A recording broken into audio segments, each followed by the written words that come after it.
Christophe Malavoie demeure une figure du cinéma français. Dans les années 1980, il en est même devenu l'un des principaux visages, étant l'un de ses plus grands espoirs.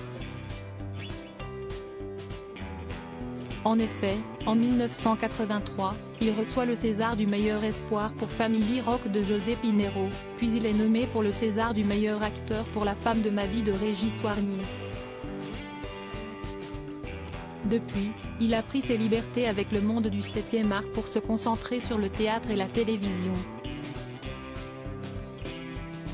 Une carrière complète et d'une longévité rare donc, qui est à l'image de sa vie privée.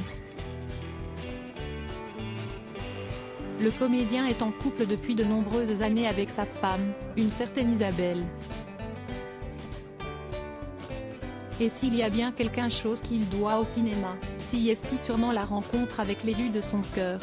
Ils se sont vus pour la première fois en 1980 sur le tournage du Cheval d'orgueil du regretté Claude Chabrol. Il ne jouait pas dans le film et était simplement venu voir un ami, et elle faisait de la figuration. La réussite d'un couple, si de rencontrer son névrosé. Elle avait 21 ans et moi 27, j'étais au chômage, je ramais, se souvenait Christophe Malavoie à propos de ce moment auprès de nos confrères de gala en 2013. Il y affirmait avoir été renversé par tant de beauté et de grâce, puisqu'elle était déjà mariée. 4 ans plus tard, bien qu'elle n'ait pas eu le coup de foudre pour lui dès le premier jour, Isabelle a fini par l'épouser.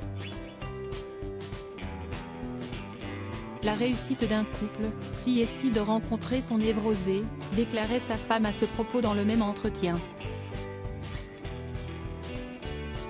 Au fil des ans, elle lui donnera 3 beaux enfants. Camille, 1984, attaché de presse, Romain, 1986, premier assistant chef opérateur, Pauline, 1992, écrivain.